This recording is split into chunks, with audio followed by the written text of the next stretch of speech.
My son changed the locks on the house I paid for, and when I knocked on my own front door, his wife answered and said, "Rosemary doesn't live here anymore."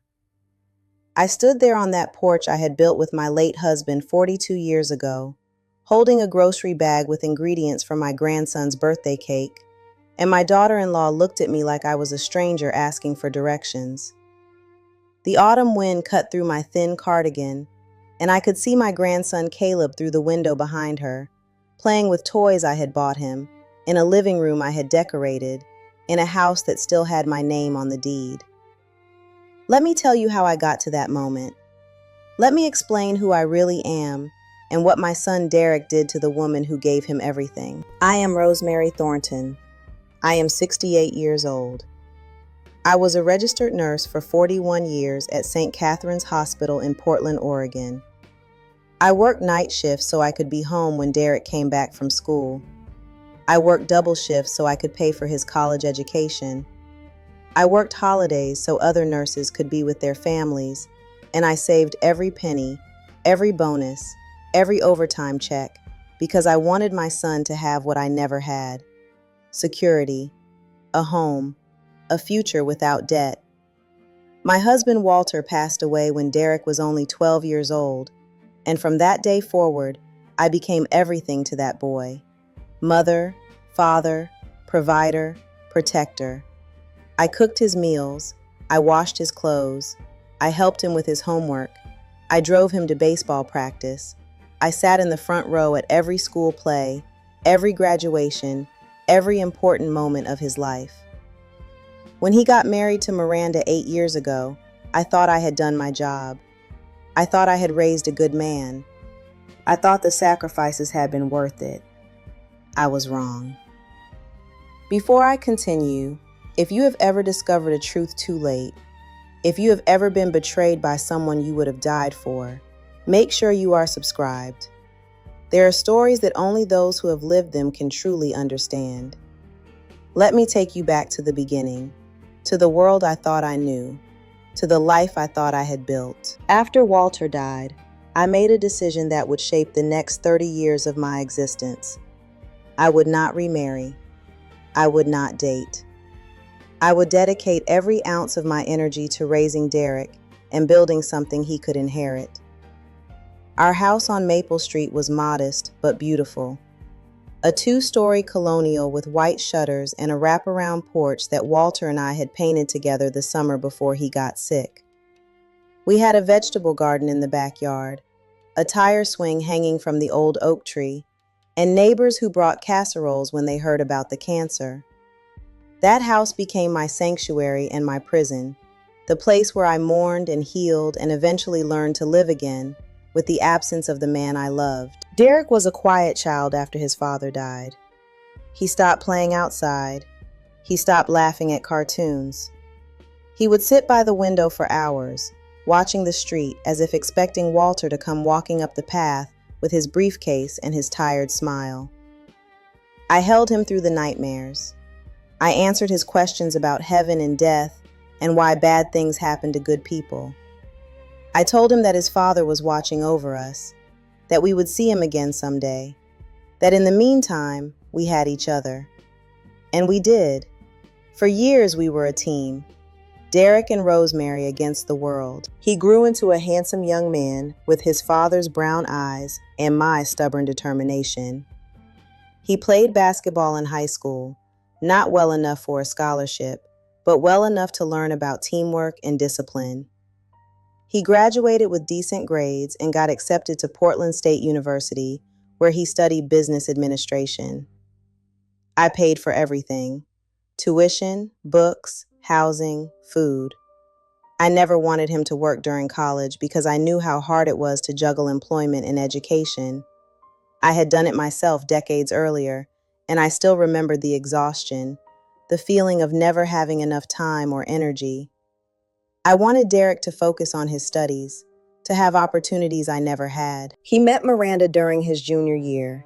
She was a marketing major with blonde hair and ambitious eyes, and a way of making Derek feel like he was the most important person in the room. I liked her at first. She was polished, confident, the kind of woman who seemed to know exactly what she wanted from life. She came to dinner at our house a few times, and she complimented my cooking and asked about my nursing career and laughed at Derek's jokes with what seemed like genuine affection. When they got engaged a year after graduation, I was happy. I thought my son had found his partner, his other half, the person who would love him the way I had loved Walter. The wedding was beautiful. I paid for most of it because Miranda's parents were going through a difficult divorce and couldn't contribute much. I didn't mind. I wanted Derek to have a perfect day, a memory he could treasure forever. They got married in a garden venue with white roses and string lights and a live band that played their favorite songs. Miranda looked stunning in her designer gown, and Derek couldn't stop smiling. And when they exchanged vows, I cried because I was so proud of the man my boy had become. I cried because Walter wasn't there to see it. I cried because I thought this was the happy ending we deserved. After the wedding, Derek and Miranda moved into an apartment downtown. They both had jobs, Derek at a marketing firm and Miranda at a public relations company, and they seemed to be doing well. I visited them every Sunday for dinner, bringing homemade lasagna or pot roast or whatever dish Derek had requested that week. I babysat their dog when they traveled for work. I helped them paint their living room. I was there whenever they needed me, which was often. 3 years into their marriage, Miranda got pregnant. The joy I felt when Derek called to tell me the news was indescribable. A grandchild, a new chapter, a reason to keep going when the loneliness of my empty house became too heavy. I started knitting immediately. Blankets, booties, tiny hats with pom-poms. I read books about being a grandmother, about how to bond with your grandchildren without overstepping boundaries. I wanted to do everything right. Caleb was born on a Tuesday morning in March, 7 pounds and 4 ounces of perfection. I was in the waiting room when Derek came out with tears streaming down his face and said, "Mom, come meet your grandson." I held that baby in my arms and felt something shift inside me, something ancient and powerful and terrifying in its intensity. This was Derek's child. Walter's bloodline continuing into another generation. This was everything I had worked for, everything I had sacrificed for, made flesh and blood and tiny perfect fingers. The first 2 years of Caleb's life were the happiest I had experienced since Walter died. I babysat him 3 days a week while Derek and Miranda worked. I changed his diapers and fed him bottles and read him picture books until he fell asleep in my arms. I watched him take his first steps in my living room, reaching for the coffee table where I had placed his favorite stuffed bear. I heard his first word, which was not mama or dada, but nana, and my heart nearly burst with pride. Miranda didn't seem to mind that her son said my name before hers. She laughed and said, "Well, he knows who spoils him the most." Everything changed when Caleb turned 3. It started with small things. A canceled Sunday dinner because they were too tired. A missed phone call that wasn't returned for days. A comment from Miranda about how she wished her own mother lived closer. How it would be nice to have family who understood her side of things.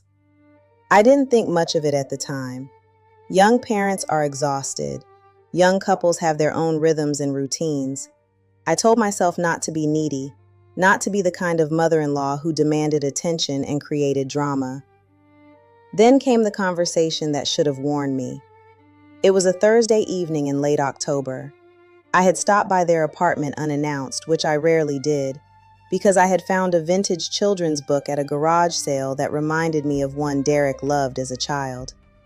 I wanted to give it to Caleb. I knocked on the door and waited. Through the thin walls, I could hear voices. Miranda's voice, sharp and irritated. Derek's voice, defensive and tired. "She's always here," Miranda was saying. "Every time I turn around, she's at our door with cookies or presents or some excuse to hold the baby. It's suffocating." Derek's response was too quiet for me to hear. "I don't care if she paid for your college," Miranda continued. "That was her choice. It doesn't give her the right to take over our lives. We're adults. We need our own space. I stepped back from the door. My hands were trembling, and I could feel my heart pounding against my ribs. I had never heard Miranda speak about me like that. I had never imagined she felt that way. All those smiles, all those thank yous, all those compliments about my cooking and my kindness, had they all been lies? I left the book on their doormat and drove home in a fog of confusion and hurt. That night, I couldn't sleep. I replayed every interaction I'd had with Miranda, searching for signs I had missed, clues that her affection was performative. I found them. The way she checked her phone when I talked about my nursing stories, the way she redirected conversations when I mentioned Walter, the way she always had an excuse when I suggested activities we could do together, just the two of us. She had never wanted me as family. She had only tolerated me because Derek expected her to. I decided to give them space. I stopped visiting unannounced. I called before coming over and made sure to ask if it was a good time. I reduced my babysitting to twice a week, then once a week, then only when they specifically asked. I thought if I pulled back, if I proved I wasn't trying to control their lives, Miranda would soften. I thought she would see that I respected her boundaries and appreciate my efforts to accommodate her needs. Instead, the distance grew wider. Derek started calling less frequently. When we did talk, the conversations were short, distracted, as if he was checking a box on his to-do list rather than connecting with his mother. He stopped asking about my life, my health, my work. He stopped remembering my birthday. He forgot the anniversary of Walter's death for the first time in 25 years.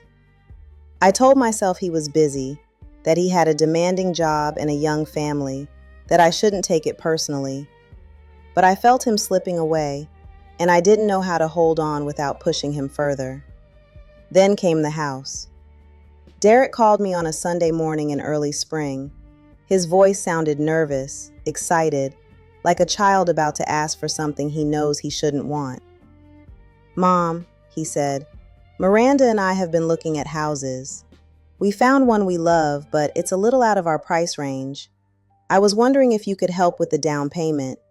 "How much do you need?" I asked without hesitation. $60,000. The number hit me like a physical blow. $60,000 was not a small request. It was nearly half of my retirement savings, the money I had accumulated over 4 decades of hard work, the safety net I had built for my old age. But this was my son asking. This was the father of my grandchild. This was Derek, who I had promised to protect and provide for until my last breath. "I'll have to move some investments around," I said. "Give me a few weeks." "Thank you, Mom." Derek's voice broke with emotion. "You don't know how much this means to us." I did know. That was the problem. I knew exactly how much I was giving, and I gave it anyway. The house they bought was beautiful. A 4-bedroom colonial in a good school district with a large backyard and a kitchen that opened onto a sunroom filled with natural light. I helped them move in. I unpacked boxes and assembled furniture and hung curtains, while Miranda directed everyone with the precision of a military commander. When the last box was emptied, Derek hugged me and said, "We couldn't have done this without you." For a while, things seemed better. The new house gave them more space, and the distance between us felt less deliberate.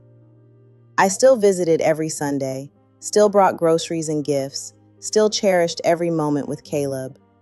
He was growing so fast, learning new words every day, developing a personality that was equal parts Derek's earnestness and Miranda's determination. He called me Nana and ran to the door when I arrived and showed me his drawings and his toys with the enthusiasm of a child who knows he is loved. Then the second request came. Derek needed money to start a business, a marketing consultancy, he explained, something he could run from home while still being present for Caleb. The startup costs were significant. Equipment, software, marketing materials, professional certifications. He needed $80,000. I gave it to him. Then there was a third request. The business wasn't generating enough revenue yet, and they were struggling to pay the mortgage. Could I cover a few months while Derek built his client base? I covered 8 months. Then there was a fourth request. Miranda's mother was sick, and they needed to fly to Arizona to be with her. Could I help with the travel expenses and the medical bills that insurance wouldn't cover? I helped. Each time I wrote a check or transferred funds, I told myself this was what mothers do. We sacrifice for our children. We give until there's nothing left because their happiness matters more than our own. I told myself Derek would pay me back when the business succeeded, when they got back on their feet, when the hard times passed. I believed in him because I had raised him, because I knew the values I had instilled, because I couldn't imagine my own son taking advantage of me. I should have paid more attention to Miranda. She became bolder after each request was granted. She stopped pretending to be grateful. She stopped saying thank you. She started making comments that cut deeper than any overt insult could. Your mother must have so much money saved up from working all those years. Nurses make good money, don't they?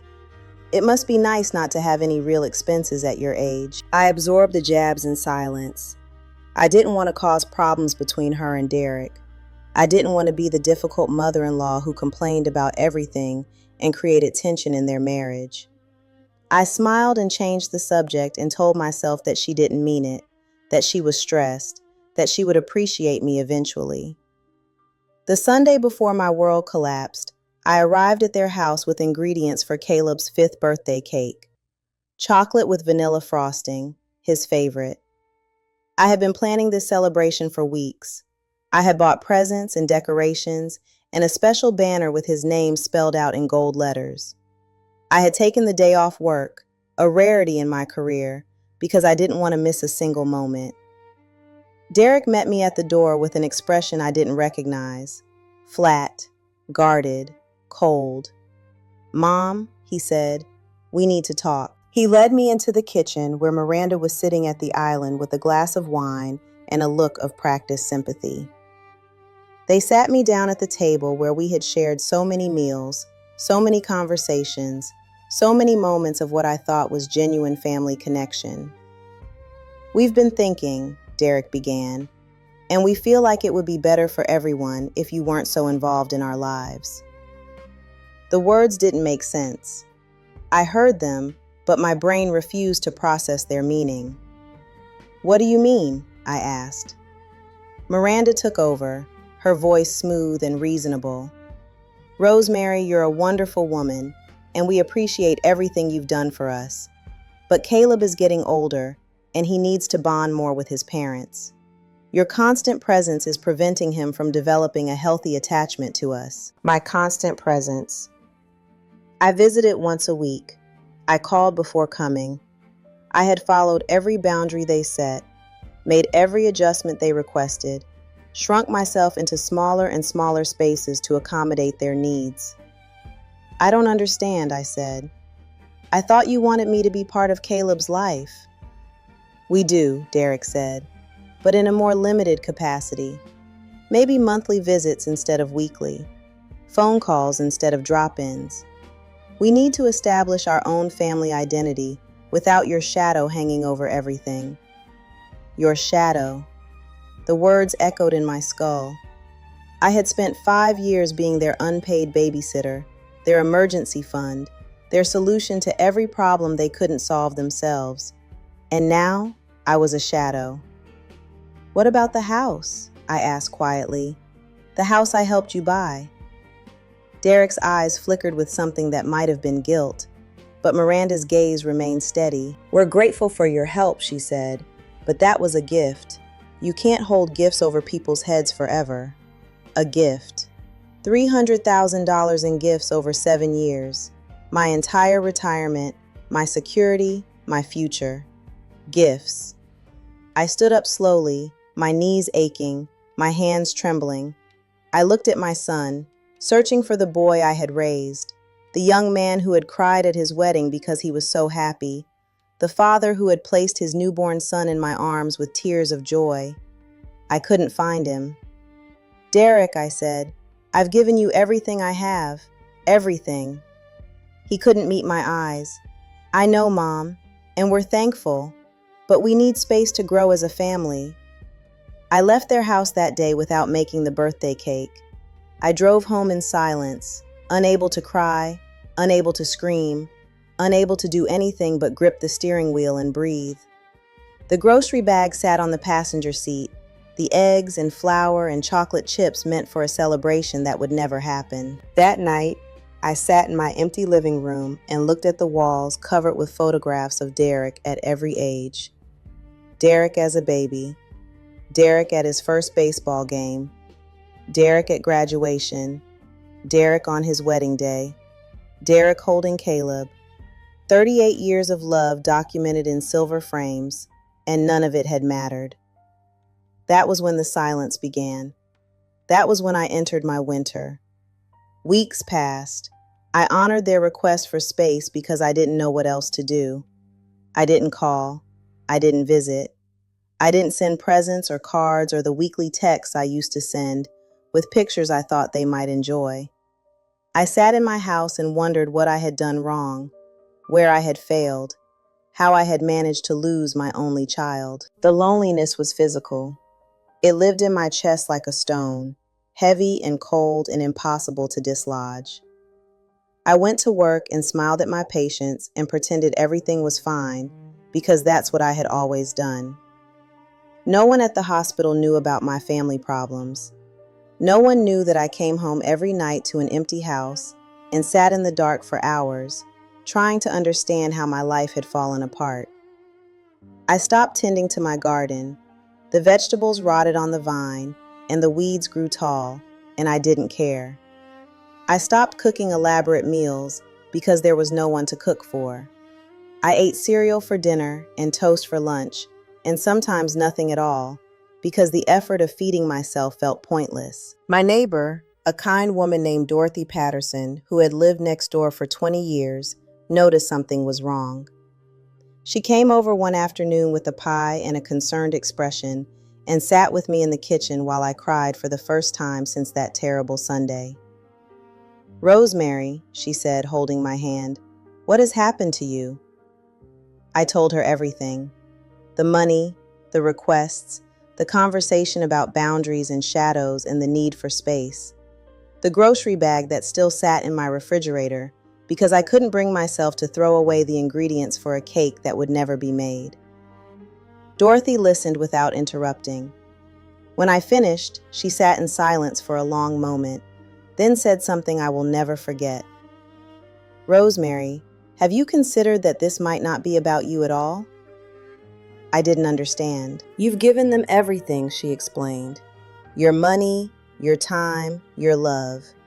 And as long as you had something to give, they needed you. But now what do you have left?" The question hit me like cold water. What did I have left? I had given them my retirement savings. I had helped them buy a house that was worth more than anything I would ever own.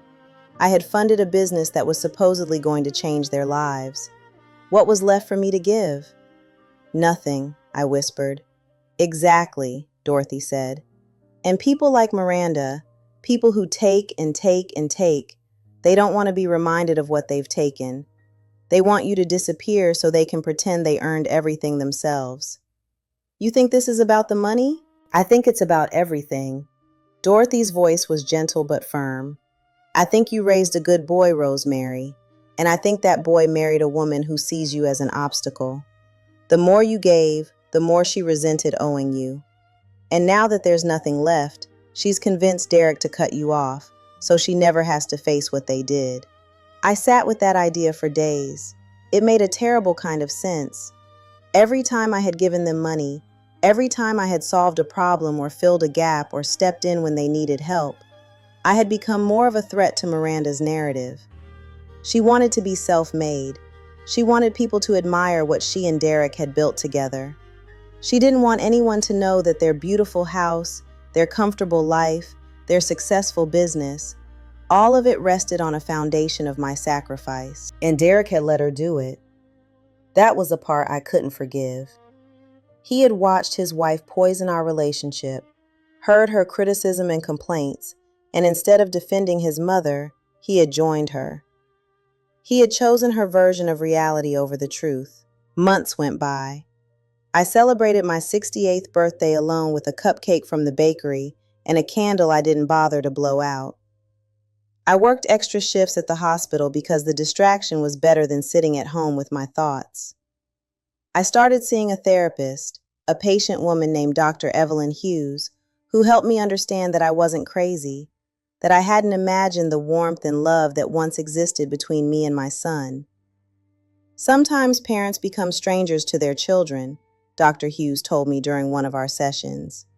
It's not because the parent failed, it's because people change, relationships change, and sometimes the child we raise becomes someone we don't recognize. I held on to those words. They gave me permission to grieve without blame, to mourn the relationship without drowning in guilt. I started to accept that I might never understand what happened, that I might never get closure, that some questions have no answers. Then came the letter. It arrived on a Tuesday afternoon in January, exactly 1 year after they had asked me to step back. A plain white envelope with my address typed neatly on the front and no return address. Inside was a single sheet of paper with a message that made my hands shake. Mrs. Thornton, I work for the same marketing firm that Derek once worked for before he started his business. I think there are things you should know about your son and daughter-in-law, things they haven't told you. If you're interested in the truth, meet me at the Riverside Cafe on Saturday at 2 in the afternoon. Come alone. The letter was unsigned. I sat with it for 3 days, turning it over in my hands, reading the words until I had memorized them. It could have been a trick. It could have been someone with malicious intentions, a scammer trying to exploit a vulnerable old woman. But something in the phrasing, the careful formality of it, made me believe it was genuine. On Saturday, I drove to the Riverside Cafe and sat at a table near the window. The place was nearly empty, just a few college students with laptops and an elderly couple sharing a piece of pie. I ordered coffee and waited. At exactly 2 o'clock, a young woman walked in. She was in her early 30s, with dark hair pulled back in a ponytail and a professional blazer that suggested she had come from work. She spotted me immediately and walked over with purpose. "Mrs. Thornton?" she asked. I nodded. She sat down across from me and extended her hand. "My name is Christina Delgado. I was Derek's colleague at Morrison Marketing before he left to start his own business. I've wanted to reach out to you for months, but I wasn't sure if it was my place." "Why now?" I asked. "Because I found out something last week that changed everything." She paused, glancing around to make sure no one was listening. "Mrs. Thornton, do you know why Derek really left Morrison Marketing?" "He wanted to start his own business," I said. "He wanted more flexibility, more time with his family." Christina shook her head slowly. "That's the story he told everyone. But the truth is, he was fired." "Fired?" "For embezzlement." She lowered her voice to barely above a whisper. "He was siphoning money from client accounts into a personal fund. The company discovered it during a routine audit. They gave him a choice: resign quietly, pay back what he stole, and they wouldn't press charges, or face criminal prosecution." The room seemed to tilt around me. This couldn't be true. My son was not a thief. My son was the boy who cried when he accidentally stepped on a caterpillar, the young man who volunteered at homeless shelters, the father who read bedtime stories to his son every night. "How much?" I managed to ask. "Almost $200,000. The number slammed into me. $200,000. That was nearly exactly the amount I had given them over the years for the business, for the mortgage, for the travel expenses and medical bills and emergencies that seemed to multiply every month. "Do you know where that money went?" I asked, already knowing the answer. Christina nodded. They used it to pay back the embezzlement. Your money, Mrs. Thornton. Everything you gave them went to cover up what Derek had done. There was never a business. There were never startup costs or cash flow problems or struggling months. It was all a lie to get money from you without telling you the truth. I sat in silence, unable to speak, unable to move. The coffee in front of me grew cold as Christina continued. I didn't know for sure until last week, she said. I've suspected for a while, but I finally got confirmation from a friend who still works in accounting. Derek told them you had agreed to loan him the money to cover the repayment. He said you knew about the embezzlement and wanted to help him avoid prison. He made himself look like a victim and made you look like a willing accomplice. I found my voice, thin and cracked. Why are you telling me this? Because I saw you at their house once, Christina said. It was about a year ago, during Caleb's birthday party. You were in the kitchen, decorating cupcakes with your grandson, and you looked so happy. You looked like a grandmother who loved her family more than anything in the world. I whispered. I did. And then I saw how Miranda treated you. Christina's jaw tightened with remembered anger. The way she rolled her eyes when you weren't looking. The way she complained to Derek about you being there. The way she laughed with her friends about the stupid old woman who kept giving them money. I wanted to say something then, but I didn't know you. I didn't know if you would believe me. I believe you now, I said. Christina reached into her bag and pulled out a folder thick with papers. I've been documenting everything I could find. Financial records, emails, messages between Derek and the HR department when he was negotiating his resignation. I know it's not admissible in court, but it's proof. Proof that they lied to you. Proof that everything they took from you was stolen under false pretenses. I took the folder with numb fingers. Why would you do this for a stranger? Because my grandmother raised me, Christina said, her eyes filling with tears. She worked 2 jobs to put me through school. She sacrificed everything so I could have a future. And when she got old and needed help, I made sure she never spent a single day feeling alone or unloved. What Derek and Miranda did to you, it's not just wrong, it's evil. And someone needs to stop them. I drove home that night with the folder on the passenger seat, where the grocery bag had sat exactly 1 year before. I didn't open it until I was inside my house, sitting at the kitchen table with a cup of tea and a heart full of something that wasn't quite hope, but wasn't despair either. The documents confirmed everything Christina had told me. There were emails between Derek and his supervisor discussing the missing funds. There were bank statements showing transfers from my accounts to Morrison Marketing's restitution fund. There were text messages between Derek and Miranda celebrating how easy it had been to convince me, how I never asked questions, how grateful they were that the stupid old woman was so desperate for their love that she would believe anything. I read every word. The stupid old woman. That's what Miranda had called me. And Derek hadn't corrected her. He had laughed and agreed and promised to squeeze a little more out of me before they cut ties completely. My hands didn't shake as I closed the folder. My heart didn't race with panic or rage. I felt something else entirely. Clarity, purpose, a cold, calm certainty about what I needed to do. They had lied to me. They had stolen from me.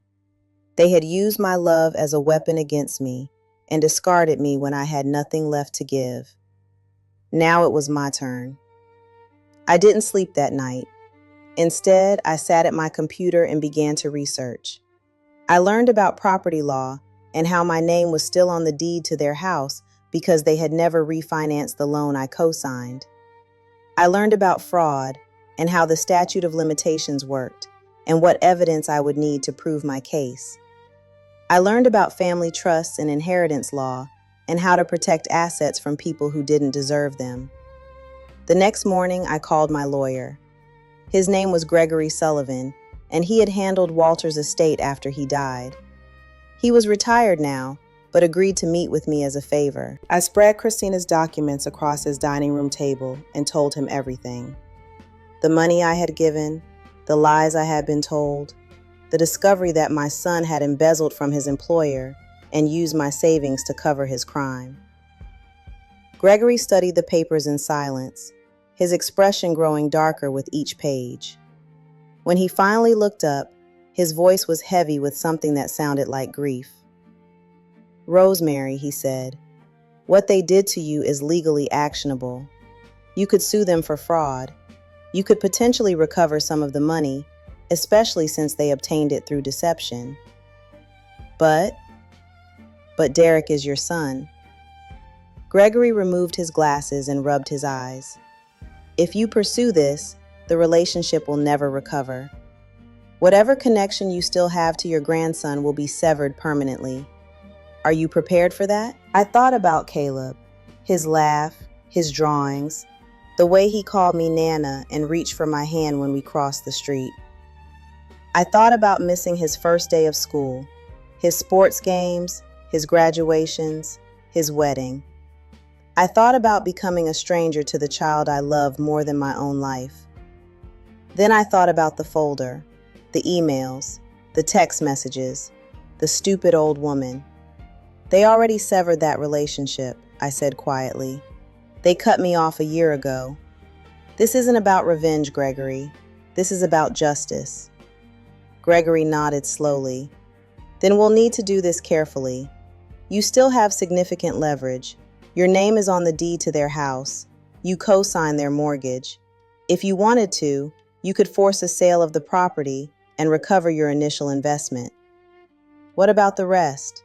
The money for the business that didn't exist?" "That's harder to prove," Gregory admitted. "They could claim you gave it willingly, which technically you did.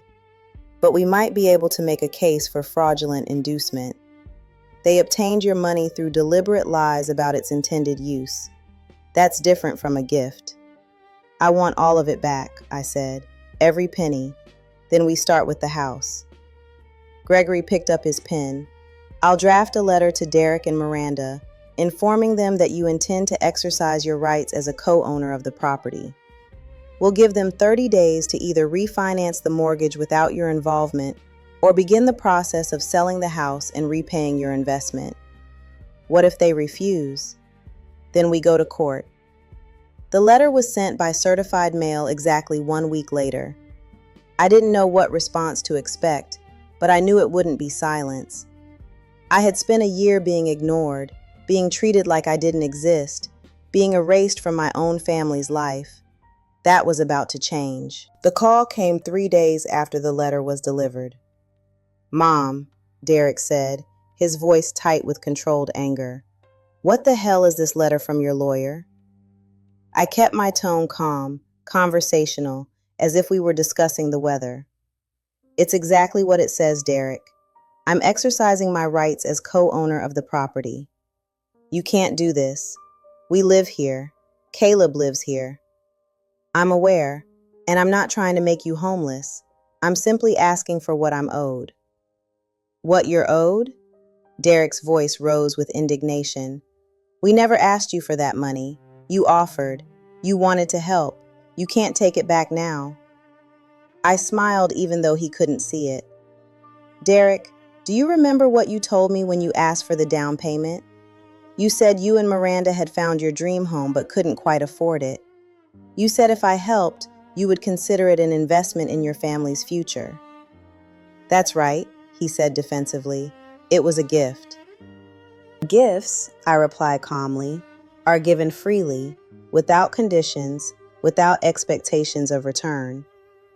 "But that's not what happened, is it? You told me you would pay me back when the business succeeded. You told me the money was a loan to help you get started." "I never said that." "You did, Derek. I have the emails." I paused, letting the implications sink in. "I also have other documents. Documents you probably hoped would never see the light of day." There was a long silence. "What documents?" "Emails from Morrison Marketing," I said.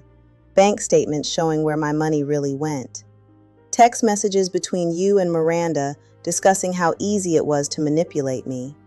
Should I continue? Derek's breathing grew heavier, faster. Where did you get those? Does it matter? The question hung in the air. The point is, I have them. And unless you want everyone to know how you really funded your lifestyle, I suggest you take my lawyer's letter very seriously. Mom, Derek's voice cracked. Please, don't do this. Don't do what, Derek? Protect myself? Demand accountability? You and Miranda spent 7 years treating me like an ATM machine. You took everything I had and then threw me away like garbage when the money ran out. Did you really think there would be no consequences? We didn't throw you away. We just needed space. You needed space, I repeated. You needed space from the woman who raised you alone, who worked double shifts to pay for your education, who gave you her entire retirement so you could live in a house that should have been beyond your means. You needed space from your own mother. Miranda thought it would be better for Caleb, Derek said weakly. Miranda thought it would be better, I corrected, to eliminate the one person who knew the truth about your finances, the one person who might eventually ask questions, the one person who might realize that all those emergencies and business expenses were actually payments to cover up a crime. Derek fell silent. You have 30 days, I said. Refinance the mortgage, pay me back the down payment and co-signing fees, or I begin the process of forcing a sale. Your choice. I hung up before he could respond. The next 3 weeks were a blur of phone calls and legal documents and sleepless nights spent wondering if I was doing the right thing. Derek called several times, sometimes angry, sometimes pleading, sometimes trying to manipulate me with memories of the past. Remember when I was sick and you stayed up all night with me? Remember when you taught me to ride a bike in the backyard? Remember how happy we were when Caleb was born? I remembered all of it. I remembered every moment of love and sacrifice and hope. But I also remembered the folder, the emails, the stupid old woman. On the 28th day, Miranda called. I almost didn't answer. I had no interest in speaking with the woman who had orchestrated my exile from my own family. But something made me pick up the phone. Rosemary, she said, her voice dripping with artificial sweetness. I think we've gotten off on the wrong foot. Have we? This whole situation has been blown out of proportion. We never meant to hurt you. We just needed time to establish our own family dynamic without outside interference. Outside interference, I repeated. Is that what you call a mother's love? I call it what it was, Miranda said, her tone sharpening. Controlling behavior, constant criticism, an inability to let go. Controlling, I said calmly. Like paying your mortgage for 8 months so you wouldn't lose your house. Critical, like telling Derek his business idea was wonderful and giving him $80,000 to pursue it. Unable to let go, like being the only reliable childcare you had for the first 3 years of Caleb's life. Miranda huffed with frustration. This is exactly what I mean. You keep a ledger. You keep track of everything you've done for us and hold it over our heads like we owe you. You do owe me, Miranda. Legally, financially, morally. You owe me over $300,000 that you obtained through lies and manipulation. We didn't manipulate you. You offered. I offered because Derek told me you were struggling. I offered because I believed you needed help.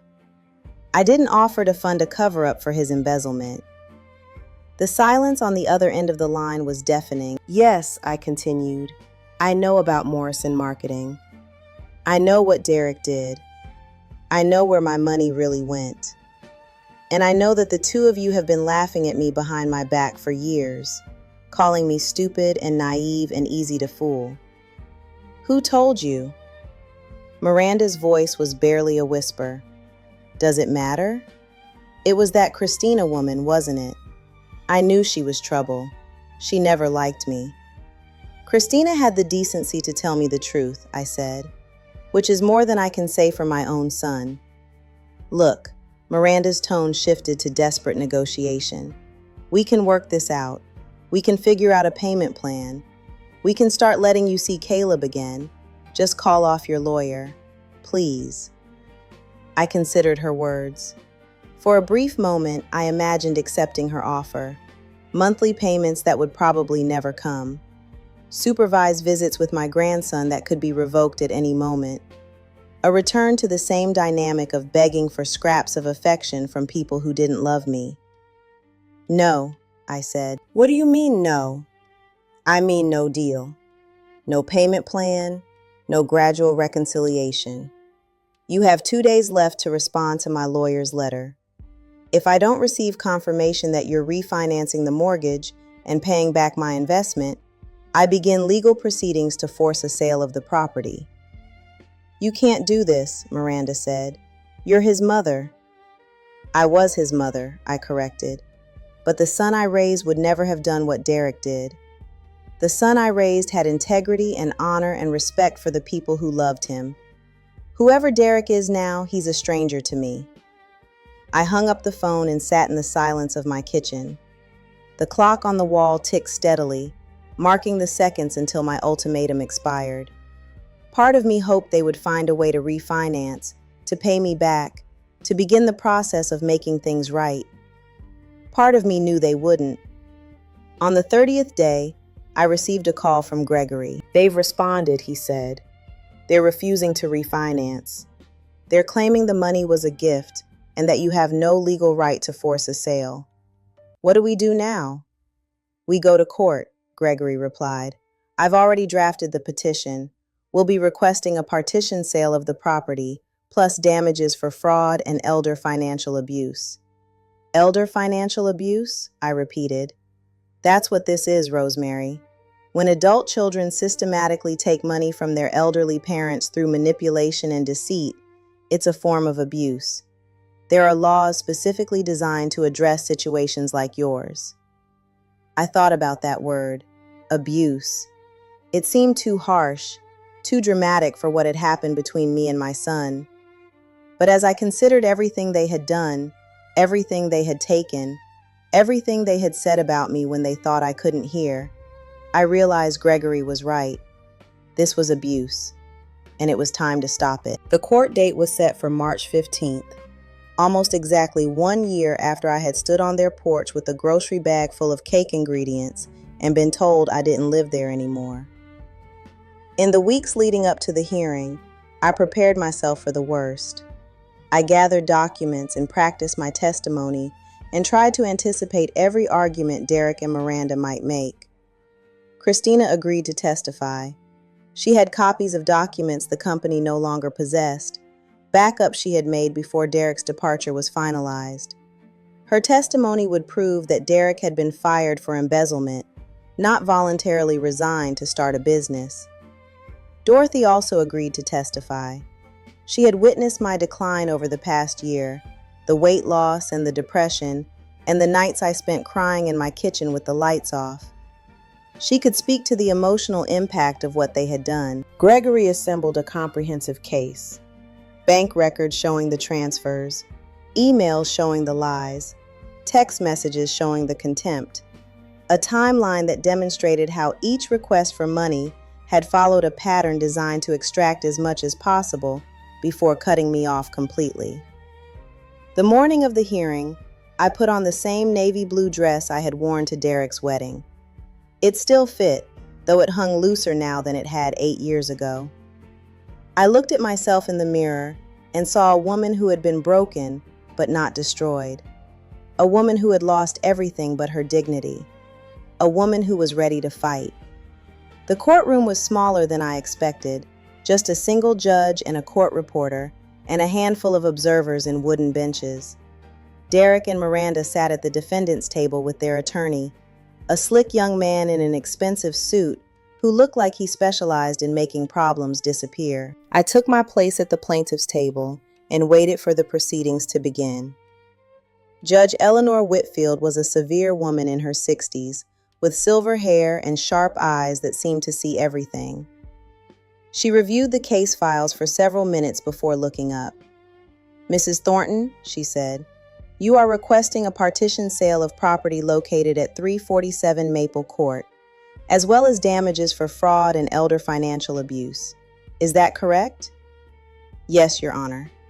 And Mr. Thornton, you are contesting this request on the grounds that any money received from your mother was given freely as a gift. Is that correct? Yes, Your Honor, Derek's lawyer answered. Very well, the judge folded her hands.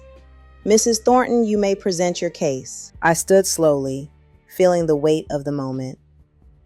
Your Honor, for the past 7 years, my son and daughter-in-law systematically deceived me in order to extract money for their personal use. They told me the money was needed for a house down payment, for a business startup, for mortgage payments during hard times. None of it was true. I walked the judge through the timeline. The initial request for $60,000, the subsequent request for the business that didn't exist, the mortgage payments I covered while Derek was supposedly struggling to build his client base, the travel expenses and medical bills that were actually part of a cover-up for embezzlement. When I finished, the judge turned to Derek's attorney. Mr. Carlson, what is your response? The attorney stood with practiced confidence. Your Honor, my clients deeply regret any misunderstanding that has occurred between them and Mrs. Thornton. However, the facts are clear.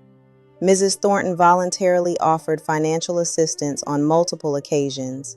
She was never coerced or threatened. She gave freely because she wanted to help her son and his family. I gave freely, I interjected, because I was lied to. The judge held up her hand. Mrs. Thornton, you'll have an opportunity to respond. Mr. Carlson, continue. Thank you, Your Honor. The attorney shuffled his papers. We have no documentation of any formal loan agreement between Mrs. Thornton and my clients. No promissory notes, no interest terms, no repayment schedule. Every transfer was made without conditions, which is consistent with gift giving, not lending.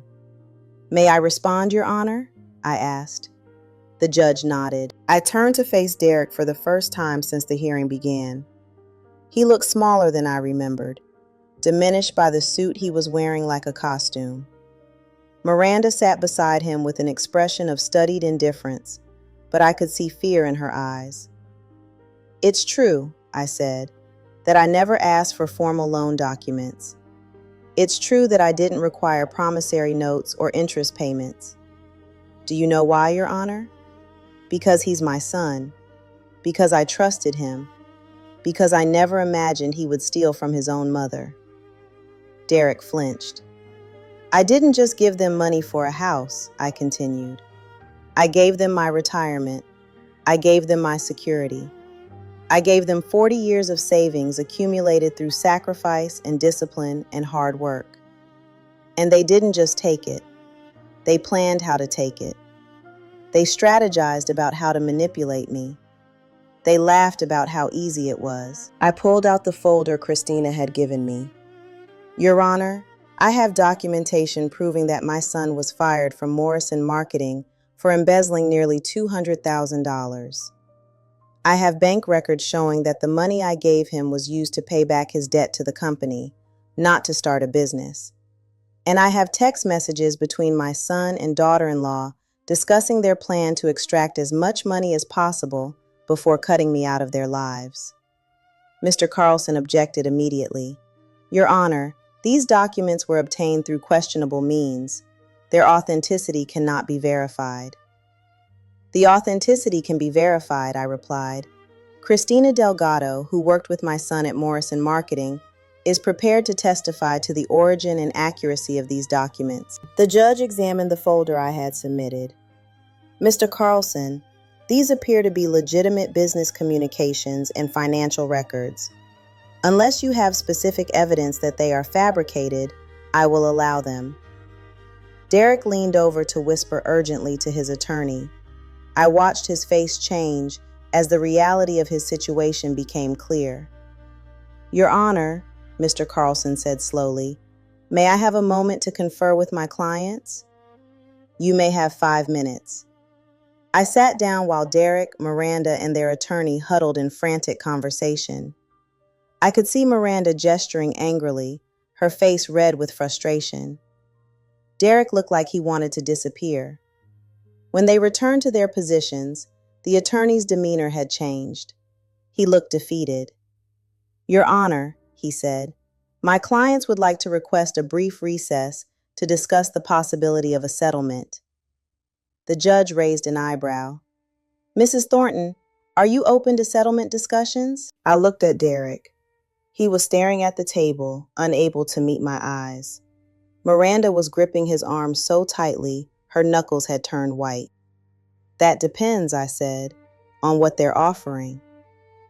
The recess lasted 2 hours.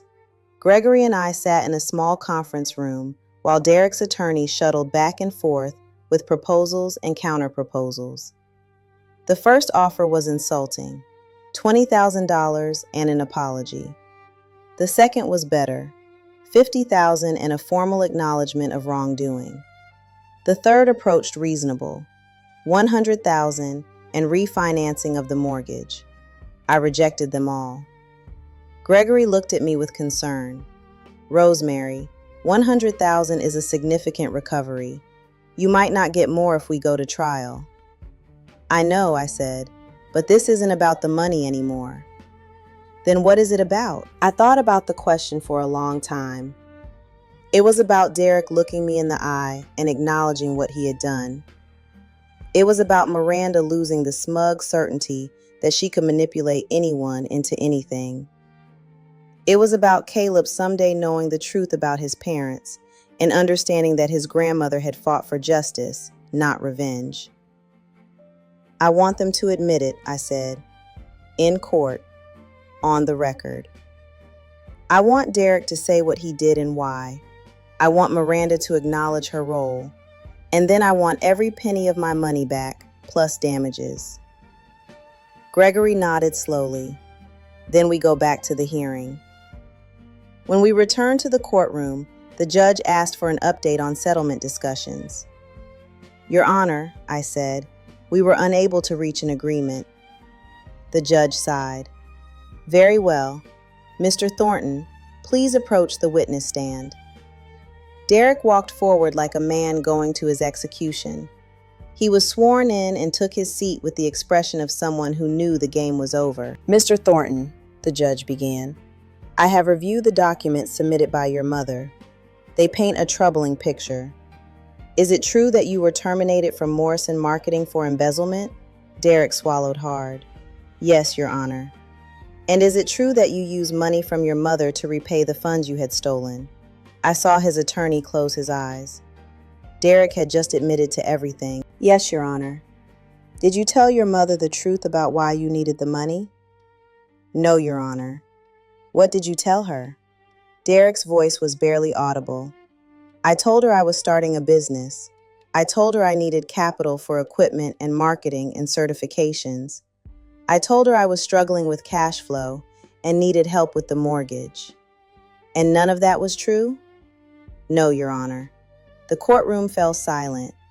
I watched my son on the witness stand, this man I had raised from a baby, this person I had loved more than my own life, and I felt something unexpected. Not triumph, not satisfaction, just profound, overwhelming sadness. "Mr. Thornton," the judge continued, "why did you lie to your mother?" Derek looked at me for the first time since taking the stand. His eyes were wet with tears. "Because I was ashamed," he said. "Because I couldn't bear to tell her what I had done. Because Miranda said it was the only way, and I believed her." Miranda stood up abruptly. "That's not fair. You can't blame this on me." "Mrs. Thornton," the judge said sharply, "you will have your opportunity to testify. Sit down." Miranda sat, her face twisted with rage. The judge turned back to Derek. "Mr. Thornton, I want to understand the timeline here. When did you first ask your mother for money?" "For the house down payment, about 7 years ago." "And at that time, had you already been caught for embezzlement?" "No, Your Honor, that came later." "So the initial request for the down payment was legitimate?" Derek hesitated. "Not exactly. We could have afforded a house without her help. But Miranda wanted a bigger place in a better neighborhood. She said my mom had plenty of money saved and would be happy to contribute. I see. And when did the embezzlement occur? About 3 years later. I was under pressure to produce results, and I made some bad decisions. I thought I could replace the money before anyone noticed. But you were caught. Yes, the company gave me a choice: pay back what I stole or face prosecution. And how much did you steal? $193,000. The judge nodded. And where did you get the money to repay that amount? From my mother. Derek's voice broke. I told her I needed it for the business. I told her I was struggling. I told her lie after lie, and she believed me because she loved me. The courtroom was absolutely still. I could hear my own heartbeat pounding in my ears. Mr. Thornton, the judge said quietly, why didn't you just tell your mother the truth? Derek wiped his eyes with the back of his hand. Because she would have been disappointed. Because she raised me to be honest and hardworking and good, and I had failed at all of it. Because I couldn't stand the thought of her knowing what I had become. So instead, you stole from her. Yes, Your Honor. And then, when there was no more money to take, what happened? Derek looked down at his hands. Miranda said we needed to create distance. She said my mom was too involved in our lives, too likely to ask questions, too close to figuring out the truth. She said if we pushed her away, she would eventually accept it and move on. And you agreed to this plan? I didn't see another way. The judge leaned back in her chair. Mr. Thornton, I have one more question. Do you love your mother? Derek lifted his head. His face was streaked with tears, and his voice was hoarse when he answered. Yes, more than she will ever know. Then why? He didn't answer. He couldn't. The judge called a brief recess before hearing from Miranda. I sat in my chair, processing what I had just witnessed. My son had confessed everything. He had admitted to the lies, the manipulation, the theft, and he had done it because he loved me too much to tell me the truth, and not enough to protect me from his choices. When the hearing resumed, Miranda took the witness stand with the confidence of a woman who believed she could talk her way out of anything. Mrs. Thornton, the judge began, your husband has testified that you encouraged him to deceive his mother. How do you respond to that allegation? Miranda smiled tightly. Your Honor, Derek is obviously under enormous stress. He's trying to deflect blame for his own poor decisions. I was as shocked as anyone when I learned about the embezzlement. So you didn't know your husband had stolen money from his employer?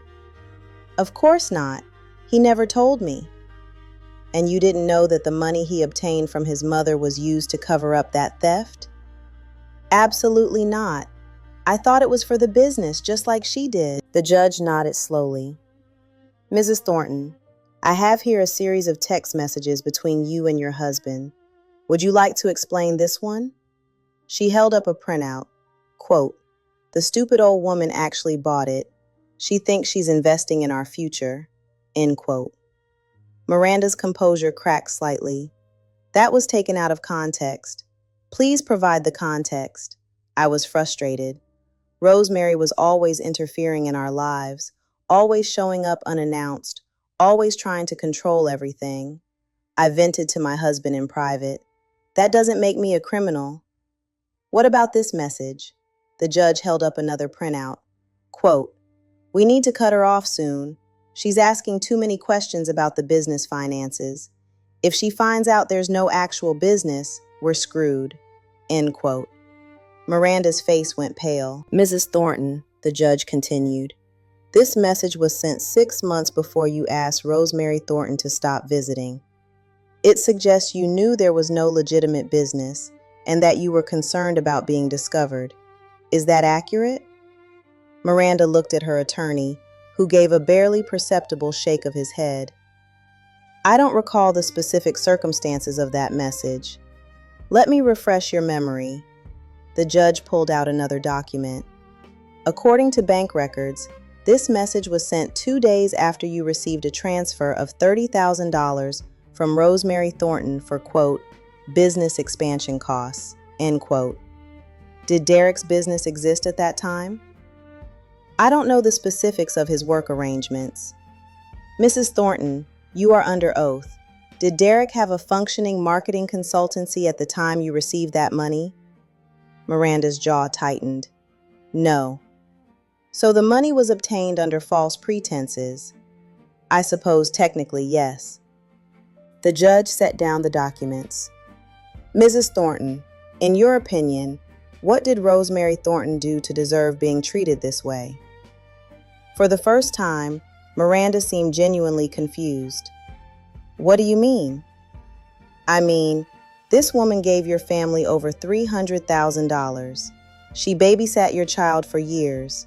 She helped you buy a home, supported what she believed was a legitimate business, covered your expenses during difficult times. What did she do that warranted being called stupid, being cut off from her grandson, being treated like a disposable resource? Miranda opened her mouth, then closed it again. She had no answer. Let me tell you what I see in this case. The judge's voice was cold. I see a pattern of calculated exploitation. I see a mother who loved her son unconditionally, being systematically deceived and robbed by the two people she trusted most. I see financial abuse of an elderly person, which is both a civil wrong and a criminal offense in this state. Your Honor, Miranda's attorney interjected, my client was not the primary actor in any alleged fraud. Your client was a co-conspirator, the judge replied. She knew about the deception, participated in the planning, and benefited from the proceeds. That makes her equally liable. The judge turned to address both defendants. Mr. and Mrs. Thornton, I am granting the plaintiff's petition in full. The property at 347 Maple Court will be sold, with proceeds distributed according to the ownership interests documented in the original deed. Additionally, I am ordering restitution for all funds obtained through fraudulent means, plus compensatory damages for emotional distress. She looked directly at Derek. Mr. Thornton, you will pay your mother back every dollar she gave you, not because the law requires it, though it does, but because it is the only moral thing to do. You have committed a profound betrayal against the woman who gave you life and dedicated her existence to your well-being. I hope you spend the rest of your days working to earn her forgiveness, though I suspect you never will. The gavel came down. This court is adjourned. I sat in the empty courtroom for a long time after everyone else had left. The silence was different now, not heavy with grief, but light with something like peace. I had done what I set out to do. I had told the truth and forced others to tell it as well. I had stood up for myself when no one else would. Derek approached me before leaving. He stood awkwardly a few feet away, as if unsure whether he was allowed to come closer. Mom, he said, I'm sorry. I know, I replied. Can you ever forgive me? I considered the question carefully. I forgive you for being weak, I said finally. I forgive you for making terrible choices when you were scared. But I don't know if I can forgive you for what you did to my relationship with Caleb. He doesn't even know me anymore. I'll fix that, Derek said desperately. I'll make sure he knows who you are. I'll tell him the truth about everything. The truth is that his parents stole from his grandmother and then threw her away. Is that what you want him to know? Derek had no answer. I stood up and gathered my things. Go home, Derek. Take care of your son. Think about the kind of man you want to be. And when you figure it out, maybe we can talk again. I walked out of the courthouse into the bright afternoon sunlight. The sky was clear and blue, the kind of day Walter used to call a gift from God. I thought about him, about how disappointed he would have been in Derek, about how proud he would have been of me for fighting back. Gregory met me at the car with news of the next steps. The house would be sold within 90 days. The proceeds would be split according to the original investment. Restitution payments would begin immediately, garnished from Derek's wages until the full amount was recovered. It would take years, but eventually I would get my money back. More importantly, I had gotten my dignity back. I had proven that I was not a stupid old woman who could be manipulated and discarded. I was a mother who had loved fiercely, sacrificed completely, and ultimately refused to be destroyed by the people she had loved most. 6 months later, I received a letter from Caleb. It was written in careful first-grade handwriting on lined paper with a crayon drawing of a house and a rainbow. "Dear Nana," it said, "Daddy says I should write to you. He says I haven't been a very good grandson. I miss you. Can you come to my birthday party? Love, Caleb." I held that letter in my hands and cried for the first time in months. Not tears of grief or anger, but tears of hope. Whatever had happened between me and Derek, whatever damage had been done to our relationship, my grandson still remembered me. He still wanted me in his life. I wrote back immediately. I told him I missed him too. I told him I would love to come to his birthday party. I told him I had been saving special presents for him, things I had bought and wrapped and stored in my closet during the year I wasn't allowed to see him. The party was held at a small venue near their new apartment. They had sold the house, as ordered, and were living in a more modest place while Derek paid off his debts. Miranda was there, but she avoided eye contact with me throughout the event.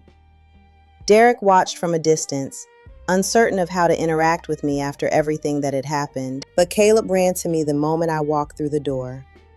"Nana," he shouted, throwing his arms around my waist. "You came." "Of course I came," I said, hugging him tightly. "I will always come when you need me." The party was awkward and tense, but it was also a beginning. Over the following months, I rebuilt my relationship with my grandson, slowly, carefully, one visit at a time. Derek and I maintained a polite distance, exchanging updates about Caleb and occasionally discussing practical matters, but never addressing the deeper wounds that remained between us. Miranda filed for divorce a year after the court ruling. She blamed Derek for everything that had happened, for the loss of their house and their savings and their comfortable life. She moved back to her parents' home in Arizona and saw Caleb only occasionally. Derek got primary custody, and for the first time since the children were married, I found myself spending more time with my grandson than I had in years. Some wounds never fully heal. I know that now. Derek and I will never have the relationship we once had. The easy affection, the unquestioning trust, the certainty that we would always be there for each other. He broke something that cannot be repaired. But we have found a new normal, a careful coexistence built on accountability and low expectations. And Caleb, my beautiful Caleb, he is 10 years old now, bright and curious and kind. He visits me every other weekend, and we bake cookies together and work in the garden and read books about dinosaurs and space travel. He doesn't fully understand what happened between his father and me, and I haven't told him. Someday, when he's older, the truth will find its way to him. Until then, I want him to remember me as the grandmother who loved him, not the woman who sent his father to court. I am 70 years old now. My joints ache more than they used to, and I tire more easily, and some mornings I forget why I walked into a room. But I am still standing. I am still here. I survived the worst betrayal a mother can experience, and I emerged not bitter, not broken, but somehow stronger. They took everything I had given them, but they could not take who I am. They tried to erase me from their lives, but I refused to disappear. They called me stupid and naive and easy to manipulate, but in the end, I was the one who demanded accountability, who insisted on justice, who proved that love and strength are not opposites. If you have ever been betrayed by someone you loved, if you have ever discovered that the person you would have died for was working against you all along, know this: the pain does not last forever. The betrayal does not define you. You are not what they did to you. You are what you do next. And what I did next was survive.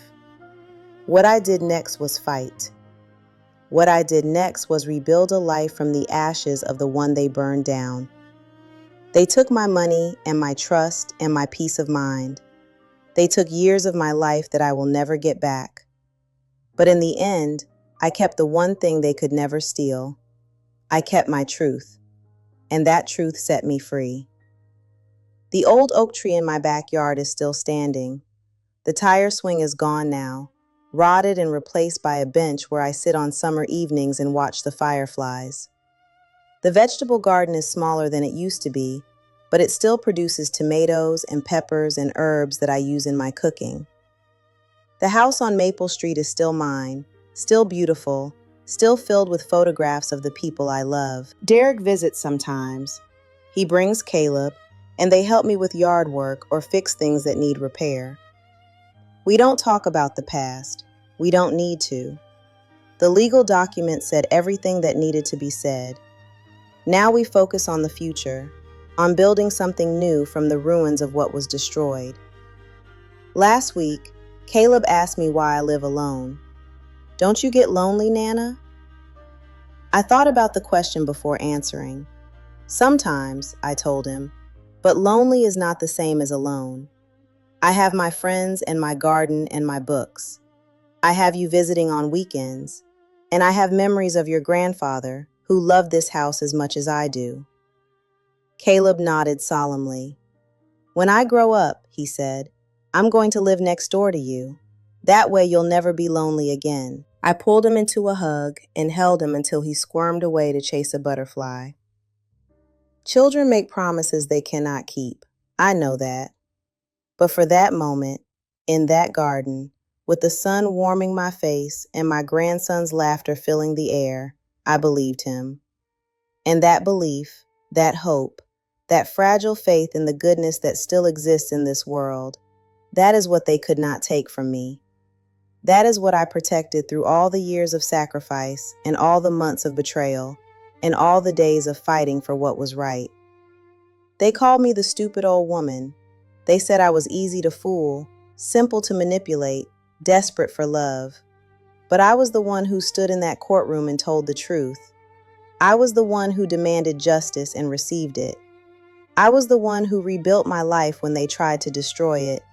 And I am the one who is still here, still standing, still loving my grandson with a heart they could not break. If this story touched something in you, if you recognize yourself in my words, if you have ever wondered whether fighting for justice is worth the cost, I want you to know something. It is. It always is. Because when you stand up for yourself, you are not just fighting for money or property or legal rights. You are fighting for your dignity.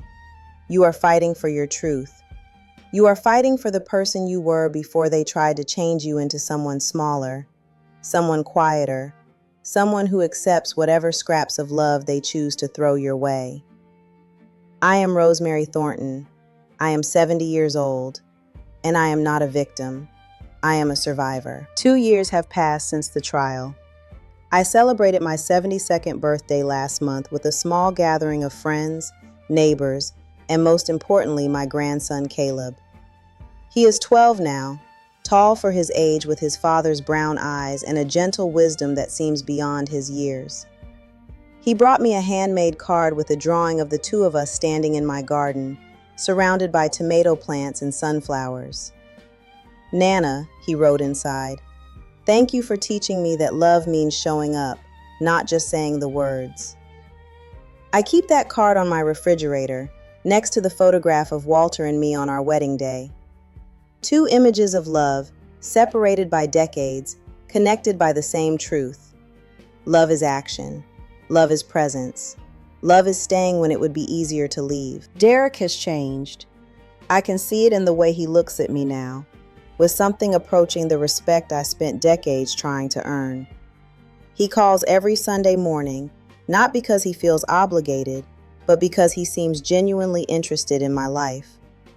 Last month, he asked if he could take me to dinner, just the two of us, without Caleb or any other excuse to keep the conversation superficial. We went to a small Italian restaurant near the waterfront, the kind of place Walter and I used to frequent when we were young and thought we had all the time in the world.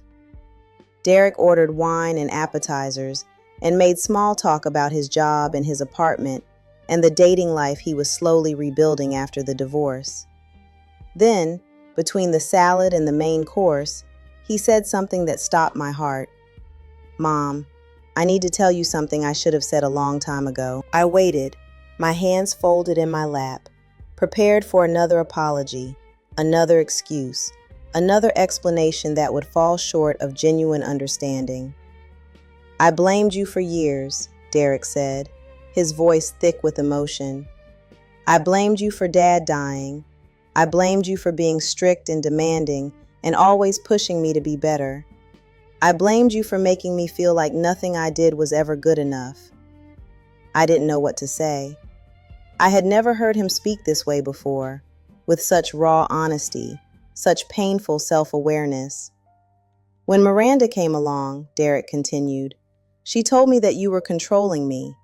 She said you used your sacrifices as weapons, that you kept score of everything you did for me so you could hold it over my head. And I believed her because it was easier than facing the truth."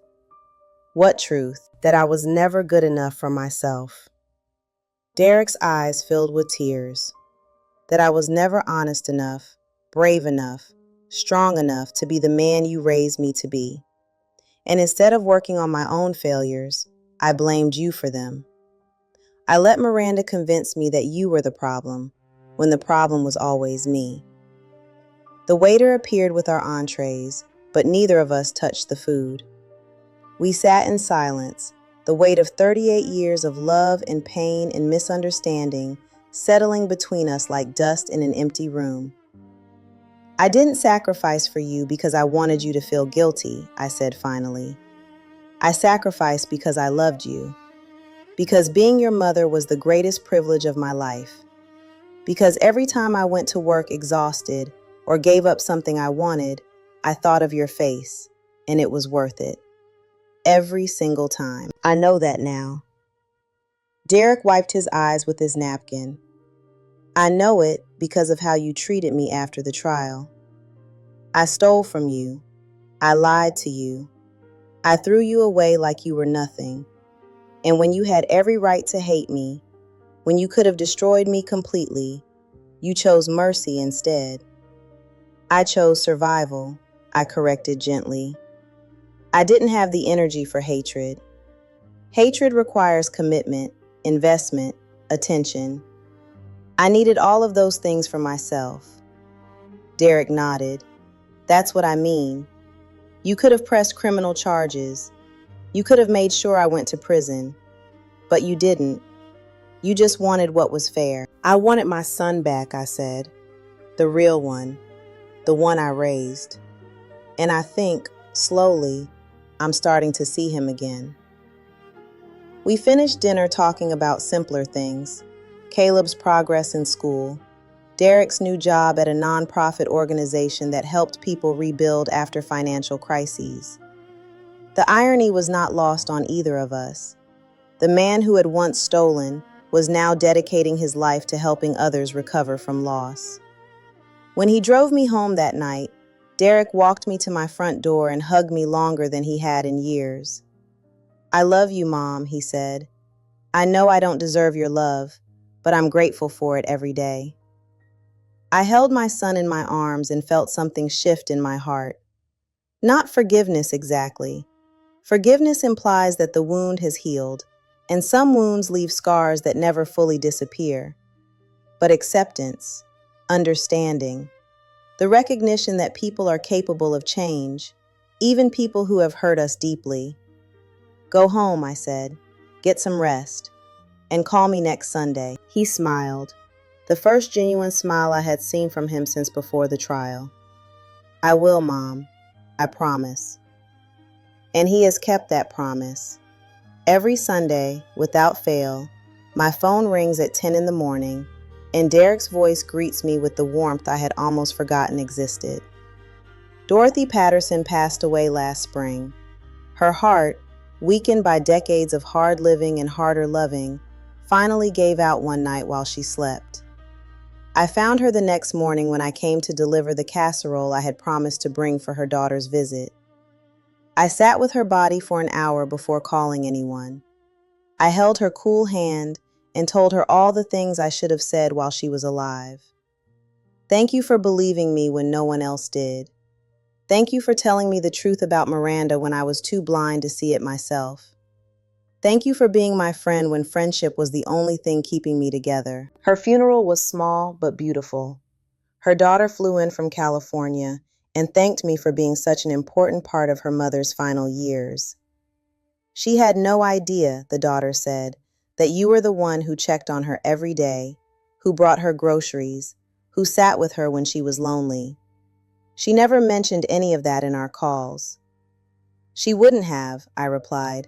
Your mother was the kind of woman who gave without counting, without expecting recognition, without needing anyone to know. She taught me that true kindness is invisible. I think about Dorothy often now, especially when I'm working in my garden or sitting on the porch in the evening. I think about all the people who pass through our lives and leave pieces of themselves behind. Walter's dedication, my mother's resilience, Dorothy's fierce, protective loyalty. They are gone now, all of them, but they live on in me, in the choices I make, in the person I continue to become. Christina Delgado married last year. She invited me to the wedding, and I sat in the third row and watched her walk down the aisle toward a kind-looking man who gazed at her like she was the only person in the room. During the reception, she found me at my table and hugged me tightly. None of this would have happened without you, she said. When I saw what Derek and Miranda were doing to you, something broke inside me. I couldn't stay silent. I couldn't let them get away with it. And standing up for you gave me the courage to stand up for myself in other areas of my life. You didn't do it for me, I replied. You did it because you're a good person. Maybe, she said, but you showed me what good people do when they're pushed too far. They don't break, they fight back. I gave her a gift, a vintage silver bracelet that had belonged to my mother. It's for luck, I told her, for a marriage built on honesty and respect. She cried and promised to treasure it always. I believed her. Some people are exactly who they appear to be. Caleb comes to visit me every other weekend now, per the custody arrangement Derek worked out after the divorce. We have rituals we follow religiously. Saturday morning pancakes with chocolate chips. Afternoon adventures to museums or parks, or anywhere he wants to explore. Saturday evening movies, old classics I loved when I was young, mixed with the superhero films he's obsessed with now. Sunday mornings we work in the garden together, pulling weeds and checking on the vegetables and talking about everything and nothing. Last weekend he asked me about Miranda. Do you hate her, Nana? I thought carefully before answering. Hate is a strong word, I said. I was very angry at her for a long time. She hurt me deeply. But hate takes too much energy. I'd rather spend that energy on people who deserve it. Like me? Especially you, I smiled. You get all my best energy. He grinned and went back to pulling dandelions. Then, without looking up, he said, Dad told me what happened. Not all of it, but enough. He said he did some bad things, and you helped him become better. Your father is trying to be a good person now, I said. That's what matters. He also said you're the strongest woman he's ever known. I felt my eyes sting with unexpected tears. Did he? Yeah. He said when everything fell apart, you were the one who held it together. He said he wishes he had your courage. I reached over and ruffled Caleb's hair, the way I used to do with Derek when he was young. Courage isn't about not being afraid, I told him. Courage is being afraid and doing the right thing anyway. Is that what you did? I tried, I said. I made a lot of mistakes along the way, but I tried. Caleb nodded solemnly, processing this information with the seriousness of a child who is beginning to understand that adults are complicated, that love is complicated, that the world is not divided neatly into heroes and villains. "I love you, Nana," he said. "I love you too, sweetheart, more than you will ever know." Gregory Sullivan, my lawyer, retired last year. He calls me occasionally to check in, to ask about Caleb, to reminisce about the case that occupied so much of our time and energy. He tells me it was one of the most satisfying victories of his career, not because of the money recovered, but because of what it represented. "You stood up for yourself when society tells older women to accept whatever they're given," he said during our last conversation. "You fought back when everyone expected you to disappear quietly. That takes a kind of strength that can't be taught." I didn't feel strong at the time, I admitted. I felt terrified. I felt alone. I felt like I was watching my life collapse and couldn't do anything to stop it. "But you did stop it," Gregory replied. "And that's what courage looks like. Not the absence of fear, but action in spite of fear." I think about that often now, about all the times in my life I was afraid but acted anyway. Raising Derek alone after Walter died, working double shifts to pay for college, confronting the truth about the embezzlement, walking into that courtroom knowing I might lose everything. Fear has been my constant companion, but it has never been my master. I have learned to carry it with me, to acknowledge its presence, to make decisions despite its weight. That is the only way to live a life worth living. The house on Maple Street is quieter now than it has ever been. I don't mind the silence. I've learned to find peace in it, to hear the whisper of memories in every room, to feel Walter's presence in the walls he built, and the garden he planted, and the swing set he installed for a son who would grow up too fast. Some mornings I wake up and forget, just for a moment, that he's gone. I reach across the bed for him and find only empty sheets. The grief rushes back like a wave, but it's gentler now, softer, more like sadness than despair. I talk to him sometimes, when the house is very quiet and no one is there to judge me. I tell him about Caleb and Derek and the strange, winding path that brought us all to where we are now. I tell him about the trial and the recovery and the slow, painful process of rebuilding trust with our son. I think he would be proud, Walter. I think he would understand that I did what I had to do, not out of spite or vengeance, but out of love. Love for myself, love for the family we built, love for the truth that sets us free. "And what you would tell me," I whisper into the empty room, "because every story needs an ending, and this is mine. I was betrayed by my own blood. I was robbed by the child I would have died for. I was called stupid and naive and easy to manipulate by people who smiled at me across the dinner table while plotting my financial ruin. But I am still here. I am still standing. I am still capable of love and joy and hope, despite everything they did to destroy those things in me. They did not win. They could not win. Because what they failed to understand, what they never grasped despite all their scheming and calculation, is that true strength is not about money or power or control. True strength is about surviving the unimaginable and choosing to live anyway. True strength is about finding beauty in the wreckage, hope in the darkness, love in the ashes of betrayal. I have that strength. I have always had it. They just reminded me where to find it. And now, as I sit on my porch in the fading evening light, watching the fireflies dance across my garden and listening to the distant sound of children playing in the neighborhood, I know one thing with absolute certainty. I am not what they did to me. I am what I did next. And what I did next was survive. What I did next was fight. What I did next was rebuild. What I did next was live.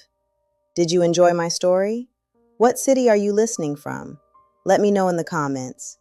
If this story resonated with you, please consider supporting the channel with a super thanks so I can continue bringing stories like this one. I read every comment and appreciate every share.